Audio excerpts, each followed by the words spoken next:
Forgiveness, forgiveness, forgiveness.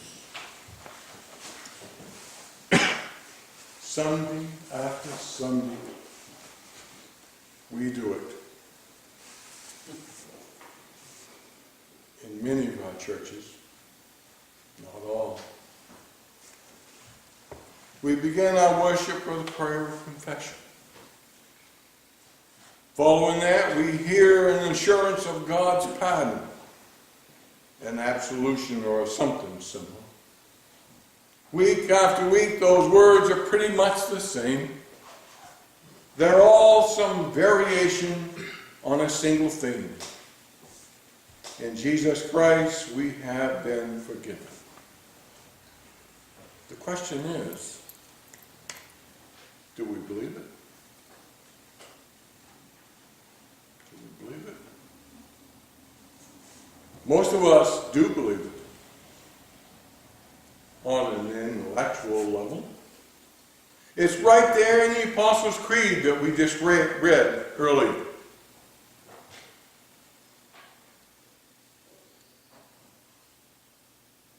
I believe in the forgiveness of sins. Do we believe it? Everyone knows that forgiveness is part of Christianity. But do we believe it? Really? Do we believe it on the gut level, where so much of life is really lived? Simon has a hard time believing it. Not more familiar Simon, but Simon the Pharisee. Luke tells us how Simon has invited Jesus to his home for dinner. And what a home it is. One of the largest and finest in town. Simon's dinner party invitations are justifiably famous, and that the fact has not escaped the notice of Simon himself, who takes great pride in his entertainings. And at the home of Simon the Pharisee, the food is always first rate.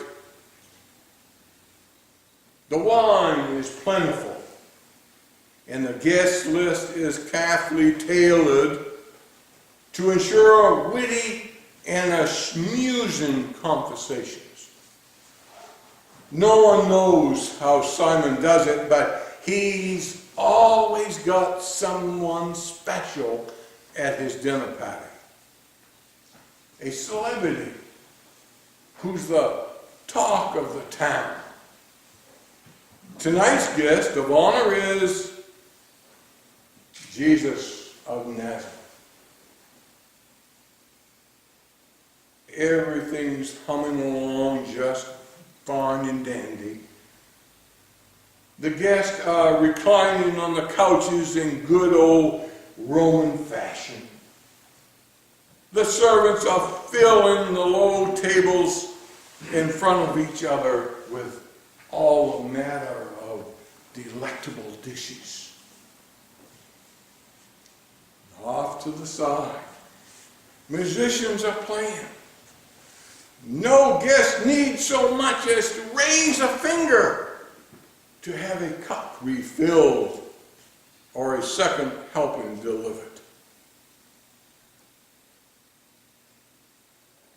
Simon, off at the head of the room, smiles. His eyes are full of just amazement. But then it happens. One of those strange occurrences that no one could ever have predicted. The woman probably entered with the other, those, friends of friends, or the hangers-on, who stand around the fringes of the banquets to the rich and the famous. But unlike the others in the standing room only section, this woman doesn't keep silent. She darts right into the inner circle of the guests before the servants can stop her, and positions herself behind Jesus' couch. Perfume jar, carved from the finest alabaster, appears from her sleeve, where it has been hidden, and she breaks it at the neck and pours great quantities of the stuff all over Jesus' feet. The flowery aroma fills the room, making even the odor of roast meat disappear. And conversation grinds to a halt as every head turns and beholds this breach of etiquette. The nameless woman is sobbing and weeping uncontrollably. How embarrassing.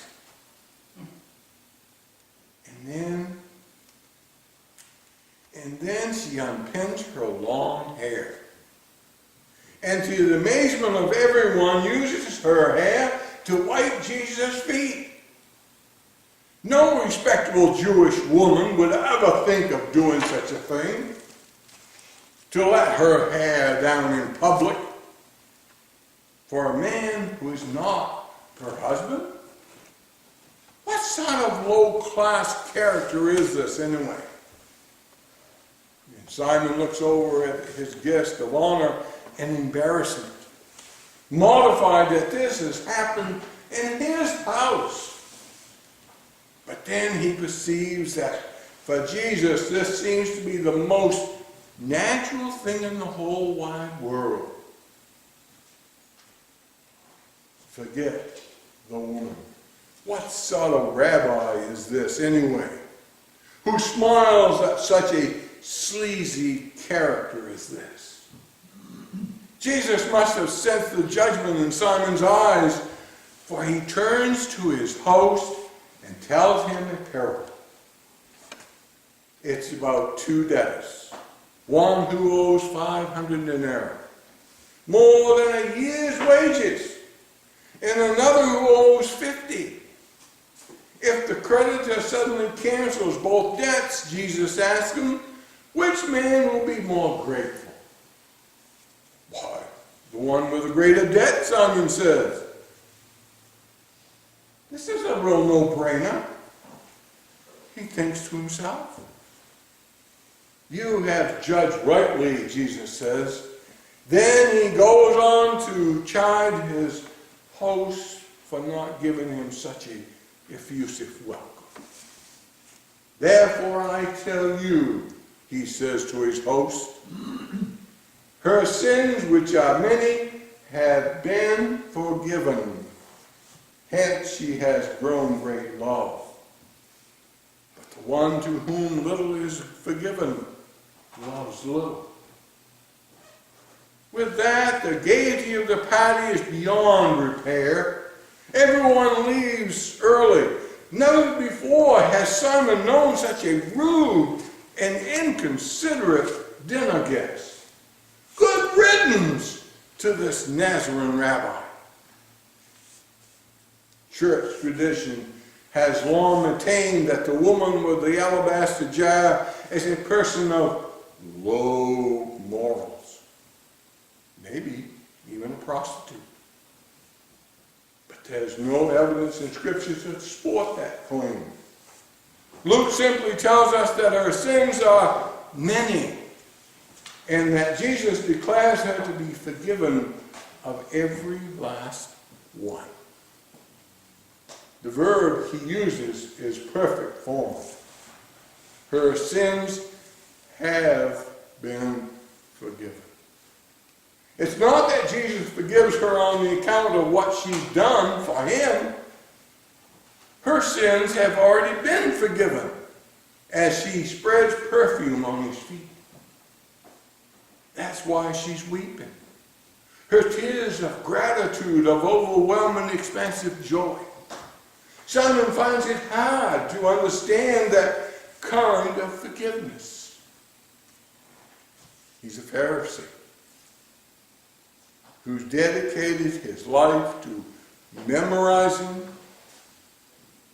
following minute, detailed laws. For every ethical offense in Simon's moral universe, there's an equal and opposite procedure to follow in order to atone for that sin. Forgiveness is real in Simon's way of things, looking at things, but it must be earned. It must be earned. Forgiveness can only be achieved by climbing the rung after painful rung of the ladder of righteousness. For a woman like this, a notorious sinner, there is no forgiveness without years of prayer, of sacrifices in the temple. She can't be forgiven just like that, in one fell swoop. It's just not done. And so Jesus leaves Simon's dinner party in uncomfortable silence. He has dared to tell a sinner to her face that she has received God's blessing, and now the Pharisees are whining and whispering, "Blasphemy, blasphemy." What Jesus declared to the woman with the alabaster jar is in no way what is we say to each other every Sunday as we assure one another of God's pardon. Yet it's not much easier for us to believe in forgiveness than it was for Simon. The impulse to works righteousness continues strong. The law of an eye for an eye and a tooth for a tooth continues to rule in this nation and in this world today. There may be some who would like to pretend that we are people of good works and therefore virtuous people. Yet the woman with the alabaster jar knows otherwise. We ought to follow her lead and open our eyes to the light of Christ's love and feeling the overwhelming blessing of his forgiveness. I guess I should say, do we believe it? Let us pray. God, you gave us a Garden of Eden, but we have chosen to wander in the deserts of our own making. Our sin is ever before us. We are grateful that not only do you hear the confession of our hearts and our lips, but that you offer grace so freely. Even before we utter the words, our sin is not only forgiven, but forgotten. May we live as grace-filled people, knowing in our hearts of hearts that this is true.